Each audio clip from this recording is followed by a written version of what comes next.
ഈ സീതാറാം മിൽ ദേശത്തിൻ്റെ ഒരു പ്രത്യേകത എന്ന് പറയുന്നത് ഇത്തവണ സീതാറാമിനൊപ്പം പെൺപുലി കൂടി ഇറങ്ങുന്നുണ്ട്. പെൺപുലിയെ കൂടി ഞാനൊന്ന് പരിചയപ്പെടുത്തി തരാം. ഹലോ, നമസ്കാരം. പുലികളുടെ കൂട്ടത്തിലെ സിംഹമാണ് ഞാൻ അങ്ങനെ തന്നെ വിശേഷിപ്പിക്കുന്നത്. പുലികളുടെ കൂട്ടത്തിലെ സിംഹക്കുട്ടി എന്നാണ് ഞാൻ വിശേഷിപ്പിക്കാൻ ആഗ്രഹിക്കുന്നത്. കുഴപ്പമുണ്ടോ? ഒരു കുഴപ്പമില്ല, സന്തോഷം.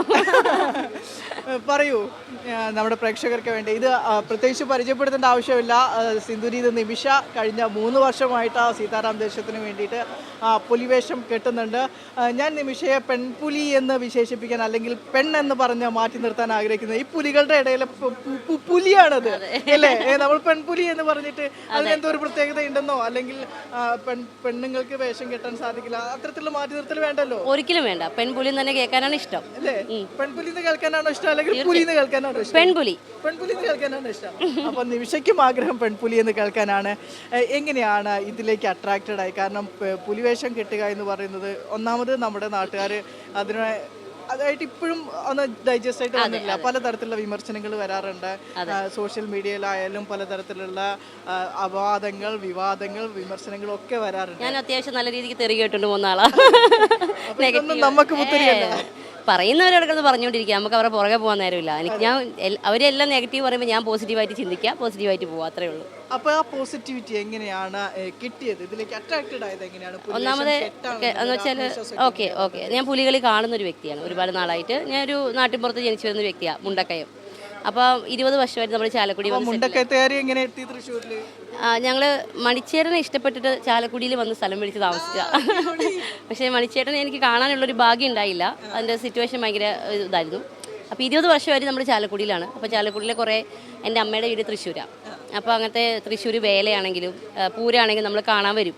അങ്ങനെ കുറേ ദൂരത്തു നിന്ന് കണ്ടുകൊണ്ടിരുന്നതാണ് പൂരമൊക്കെ, നമ്മുടെ പുലികളിയൊക്കെ ബിൽഡിങ്ങിൻ്റെ മുകളിൽ നിന്നൊക്കെ. അപ്പോൾ എനിക്ക് ഒരിക്കലും വിചാരിച്ചില്ല ഇറങ്ങി നിന്ന് കളിക്കാൻ പറ്റുമെന്ന്, ഒരിക്കലും വിചാരിച്ചില്ല. അങ്ങനെ ഇതാണ് നമ്മുടെ ആശാനാണ് എന്നെ ഹെൽപ്പ് ചെയ്തത്. ആശാനാണ്. ഞങ്ങൾ ആദ്യം മറ്റേ അയ്യന്തോളിനാണ് ചെന്നത്. അപ്പോൾ ചോദിച്ചപ്പോൾ അവർ ന്യൂസൊക്കെ കൊടുത്തു. അത് കഴിഞ്ഞ് അവർ ലേഡീസിനെ ഇറക്കുന്നില്ല എന്ന് പറഞ്ഞു. ഭയങ്കര മനസ്സുകൊണ്ട് വിഷമായി, പ്രശ്നം ഉണ്ടായിരുന്നു. അതിനുശേഷമാണ് നമ്മുടെ സീതാറാം മിൽ ദേശക്കാർ നമ്മളോട് പറഞ്ഞത് ഞങ്ങളുടെ കൂടെ നിന്നോളൂ എന്ന് പറഞ്ഞു. ഇപ്പം 3-ാമത്തെ വർഷം അവരുടെ കൂടെ നിൽക്കണം. അതെ. പിന്നെ എനിക്ക് എങ്ങനെ ഞാനിങ്ങനെ എന്തെങ്കിലുമൊക്കെ വെറൈറ്റി കണ്ടുപിടിക്കുന്ന ആളാണ്. അപ്പോൾ എനിക്ക് ഭയങ്കര ഇഷ്ടമാണ്. പുലികളി ആണെങ്കിലും മറ്റേ വേഷം കെട്ടിയിട്ടൊക്കെ നമ്മൾ മറ്റേ ഇതിനൊക്കെ തുള്ളൂലേ, ഇനി അതൊന്ന് ട്രൈ ചെയ്യണം. എല്ലാ മേഖലയ്ക്കും നമ്മളെ കൊണ്ട് എന്തൊക്കെ ചെയ്യാൻ പറ്റും അതൊക്കെ അങ്ങോട്ട് ചെയ്യണം. ഒക്കെ നമ്മളെ ചെയ്യും. അല്ല, പിന്നെ മുണ്ടുടുക്കാനും അറിയാം, വേണ്ടി വന്ന മുണ്ട് മടക്കി കൊടുക്കാനും. അതാണ് ഒരു കാലഘട്ടത്തില് ഇത് പുരുഷന്മാരുടെ മാത്രം കുത്തുകയായിരുന്നു. അപ്പൊ അതിനെ പൊളിച്ചടക്കിയത് നമ്മുടെ എന്നെ വിനയ പോലീസുകാരത്തി ഉണ്ടല്ലോ, എന്നെ വിനയ, സക്കീന, ദിവ്യ എന്ന് പറഞ്ഞ ടീച്ചർ. ഇവർ 3 പേരാണ് വിയ്യൂർ ദേശത്തിൽ ഇവരെ പൊളിച്ച് അടക്കിയത്. അതിലെനിക്ക് പങ്കാവാൻ പറ്റിയിട്ടുണ്ട്. ഞാൻ കാരണം കൂടെയാണ് അവർ ഇറങ്ങിയിട്ടുള്ളത്. അതിൽ പിന്നെ എല്ലാ വർഷവും പെൺപുലികളുണ്ട്. അപ്പോൾ ഇത് ആണുങ്ങളുടെ കുത്തകയല്ല എന്നുള്ളത് ഇത് തന്നെ മാറ്റിയെടുത്തിട്ടുണ്ട്. ഇനി വരും കാലഘട്ടത്തിൽ ഒരുപാട് പെൺപുലികൾ ഇവിടെ ഇറങ്ങിക്കൊണ്ടേയിരിക്കും.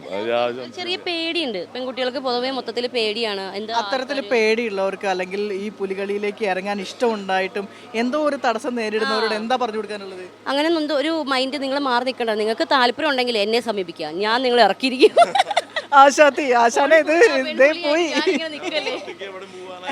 ആശാനില്ലാതെയാണ് കഴിഞ്ഞ ദിവസം പോയിട്ട് ഇറങ്ങിയത്.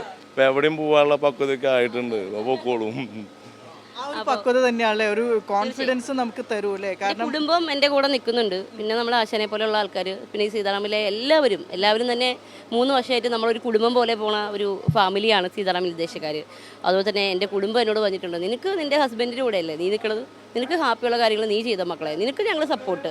മക്കളാണെങ്കിലും ശരി, അച്ഛനാണെങ്കിലും ശരി, അമ്മയാണെങ്കിലും ശരി, ഹസ്ബൻഡാണെങ്കിലും ശരി, ഫുൾ സപ്പോർട്ടാണ്. അപ്പം ഞാനിങ്ങനെയൊക്കെ ഇറങ്ങിയില്ല പിന്നെ ആരിറങ്ങാൻ?